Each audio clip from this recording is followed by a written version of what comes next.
नमस्कार। हाँ, आज हम बात कर रहे हैं 1961 की। एक ऐसा साल जब भारत ने अपने नक्शे से 451 साल पुराने यूरोपीय राज के आखिरी निशान को मिटाया। हाँ, बिल्कुल। ऑपरेशन विजय की बात हो रही है। गोवा, दमन और दीव को पुर्तगाली शासन से आजाद कराने वाली सैन्य कार्रवाई। सही। और हमारे पास जो दस्तावेज हैं वो इसकी पूरी कहानी बताते हैं। मतलब ये क्यों हुआ, कैसे हुआ और फिर नतीजा क्या निकला। तो आज हम यही समझने की कोशिश करेंगे कि भाई 10 साल की बातचीत, डिप्लोमेसी सब फेल होने के बाद फौज क्यों भेजनी पड़ी और ये ऑपरेशन इतनी जल्दी, मतलब सिर्फ 36 घंटे में कैसे कामयाब हो गया। हाँ, ये वाकई दिलचस्प है। चलिए इस पर विस्तार से बात करते हैं। तो शुरू करते हैं वजहों से। देखिए, 1947 में भारत आजाद हुआ, अंग्रेज गए, फ्रांसीसी भी चले गए, है ना। हाँ, वो तो हुआ। लेकिन पुर्तगाल वो अड़ा रहा। गोवा, दमन, दीव को छोड़ने को तैयार ही नहीं था। वो तो इसे अपना विदेशी प्रांत कहता था, मतलब भारत का हिस्सा ही नहीं मानता था। बिल्कुल। और भारत ने कोशिशें तो बहुत की।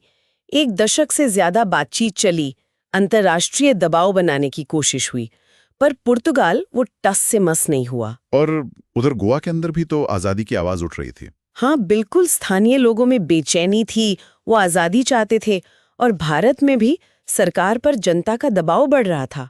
फिर वो दो घटनाएं हुई जिन्होंने शायद मामला एकदम बदल दिया। एक तो 1955 में जब पुर्तगाली सैनिकों ने शांतिपूर्ण सत्याग्रहियों पर गोली चला दी। हाँ, वो बहुत गंभीर घटना थी। गांधीवादी तरीके से प्रदर्शन कर रहे लोगों पर गोलीबारी। और फिर 1961 में भारतीय मछुआरों पर भी फायरिंग हुई। इसके बाद तो शायद भारत का सब्र जवाब दे गया। सही कहा।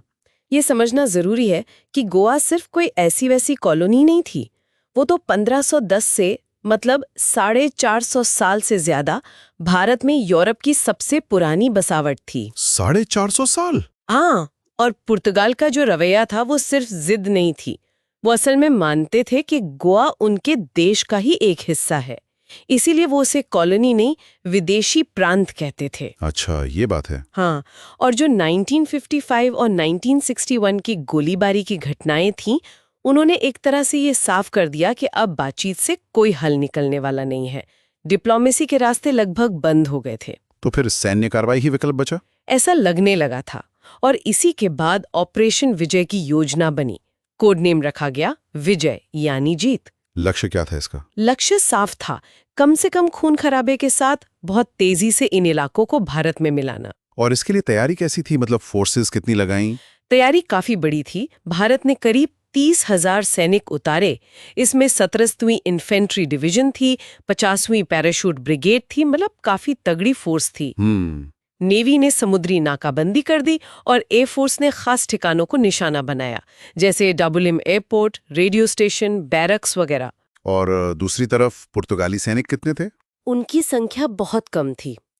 यही सैन्य असंतुलन जो था ना, वो ऑपरेशन की रफ्तार की एक बहुत बड़ी वजह बना। अच्छा, तो ये ऑपरेशन शुरू कब हुआ? 17 दिसंबर 1961 को हमला शुरू हुआ, और अगले ही दिन 18 दिसंबर तक भारतीय सेना काफी तेजी से आगे बढ़ चुकी थी।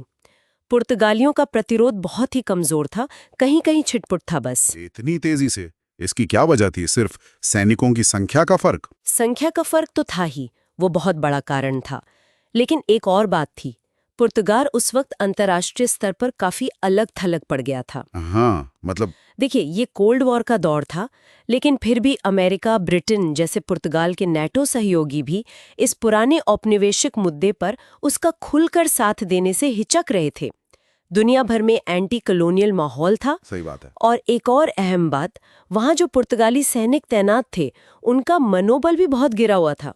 उन्हें पता था कि लिस्बन से कोई खास मदद नहीं आने वाली। तो मतलब सिर्फ 36 घंटे लगे पूरे ऑपरेशन में? हाँ, बस 36 घंटे। 19 दिसंबर को पुर्तगाली गवर्नर जनरल थे वसालो ए सिल्वा। उन्होंने बिना किसी शर्त के आत्मसमर्पण कर दिया। कमाल है। और इसमें आम नागरिकों को ज्यादा नुकसान तो नहीं हुआ? नहीं, राहत की बात यही थी कि आम नागरिकों का नुकसान बहुत कम हुआ। ऑपरेशन काफी हद तक अपने लक्ष्य में कामयाब रहा। और फिर गोवा, दमन और दीव भारत के केंद्र शासित प्रदेश बन गए। बिल्कुल।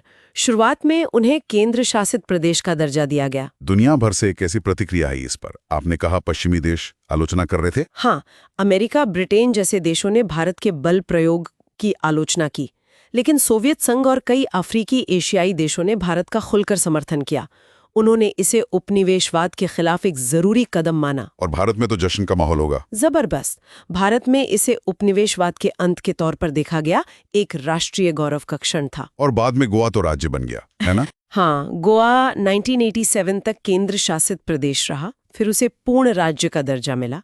दमन और दीव केंद्र शासित प्रदेश ही रहे। तो कुल मिलाकर इस ऑपरेशन ने 450 साल पुराने एक शासन का अंत कर दिया। हाँ, न सिर्फ शासन का अंत किया, बल्कि भारत की क्षेत्रीय अखंडता पूरी हुई और दुनिया को ये संदेश भी गया कि भारत अपने राष्ट्रीय हितों की रक्षा के लिए दृढ़ कदम उठा सकता है। लेकिन ये एक अहम सवाल भी छोड़ जाता है, जैसा कि हम पहले कह रहे थे कि क्या 10 साल की असफल कूटनीति के बाद सैन्य कार्रवाई ही एकमात्र रास्ता बचा था? बिल्कुल। क्या 1961 आते आते कोई और विकल्प था ही नहीं? तो इस सब को समेटें तो कह सकते हैं कि ऑपरेशन विजय एक बहुत तेज, बहुत निर्णायक सैन्य अभियान था। इसने भारत से पुर्तगाली उपनिवेशवाद का आखिरी पन्ना पलट दिया। सही कहा। पर यह सोचने पर मजबूर करता है कि वो कौन सा बिंदु होता है जब सालों की बातचीत विफल हो जाती है और दूसरा रास्ता अपनाना पड़ता है। क्या 1961 में भारत के लिए वो बिंदु आ गया था?